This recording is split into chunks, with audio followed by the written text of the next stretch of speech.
वेदों का हमारे जीवन में क्या लाभ है। ज्यादातर लोग ये तो जानते हैं कि वेद हमारे चार हैं, लेकिन जो लोग जानते हैं कि वेद चार हैं, उन्हीं में से 90% लोग ये नहीं जानते कि हमारे वेदों के अंतर्गत क्या लिखा हुआ है।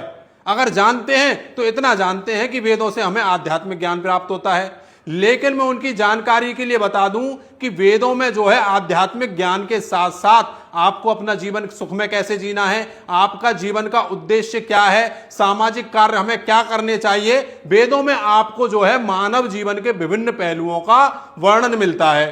तो आइए उन्हीं जानकारी को आज मैं आपको बताता हूं कि वेदों का हमें लाभ क्या है। संक्षिप्त रूप में मैं आपको बताऊंगा। वेद हमारे कितने हैं? चार हैं। कौन कौन से हैं?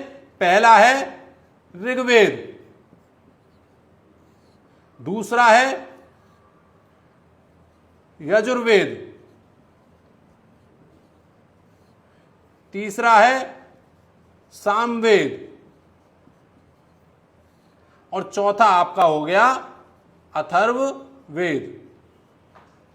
ये चार वेद होते हैं। अब इन चारों वेदों में जो है आपको क्या क्या प्राप्त होता है, तो सबसे पहले बात करेंगे अथर्ववेद के बारे में। अथर्ववेद में आपको विज्ञान, ज्योतिष, कृषि, जादू टोना और आयुर्वेद और आपका औषधि, साथ ही साथ मानव जीवन के विभिन्न पहलुओं का वर्णन आपको इसमें मिलता है। आप मुझे यह बताइए, क्या हजारों साल पहले विज्ञान था? नहीं था। क्या पहले लोग बीमार नहीं होते थे? होते थे। तो किसके माध्यम से ठीक होते थे?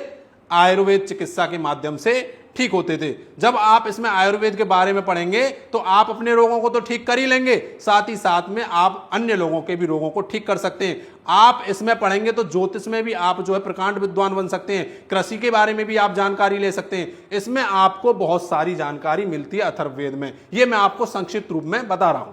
दूसरा है आपका सामवेद। सामवेद में आपको क्या ज्ञान मिलता है? सामवेद में आपको उपासना के बारे में बताया गया है, साथ ही साथ आपका संगीत, गायन और लय के बारे में आपको ज्ञान दिया गया है। और जो ऋग्वेद के मंत्र हैं उनको जो है संगीतबद्ध लिखा गया है। इसमें आप क्या सीख सकते हैं? संगीत और गायन के बारे में सीख सकते हैं सामवेद में। अब बात कर लेते हैं यजुर्वेद के बारे में। यजुर्वेद में आपका जो है कर्म कांड के बारे में बताया गया है कि आपको कौन से कर्म करने चाहिए, कैसे कर्म करने चाहिए, और साथ ही साथ इसमें जो है यज्ञ और पूजा पाठ की विधि के बारे में बताया गया है। तो ये हो गया आपका यजुर्वेद। अब बात करते हैं ऋग्वेद के बारे में। जो ऋग्वेद है हमारा, यह सबसे प्राचीन वेद है, और वेद का मतलब होता है ज्ञान, यानी कि ये जो चारों वेद हैं ये ज्ञान के भंडार हैं। अब ऋग्वेद में आपको क्या मिलता है? ऋग्वेद में आपको जो है देवताओं की स्तुति के बारे में और मंत्रों के बारे में ज्ञान प्राप्त होता है। जैसे कि अग्निदेव की क्या जो है मंत्र है, इंद्रदेव का क्या मंत्र है, वरुण देव का क्या मंत्र है, आपको इसमें मंत्र और स्तुति के बारे में पता चलता है। साथ ही साथ आपको ऋग्वेद में जो है 125 औषधि बताई गई है। कितनी? 125 औषधि। जब आप उन औषधियों का ज्ञान ले लेंगे तो ऐसी कोई सी भी बीमारी नहीं है जिसे आप उन औषधियों के माध्यम से ठीक नहीं कर सकते हैं। और 125 औषधि के साथ साथ 107 वे स्थान बताए गए हैं जहां पर ये औषधि प्राप्त होती है। तो इस प्रकार से वेदों का जो है हमारे मानव जीवन में बहुत ही ज्यादा लाभ है। यह मैं आपको संक्षिप्त रूप में बता रहा हूं। निवेदन है, कमेंट करके जरूर आप बताइएगा ये वीडियो आपको कैसी लगी। इस वीडियो को शेयर कीजिएगा। यहीं पर वीडियो को विराम देता हूं। सभी को जय श्री कृष्णा, राधे राधे।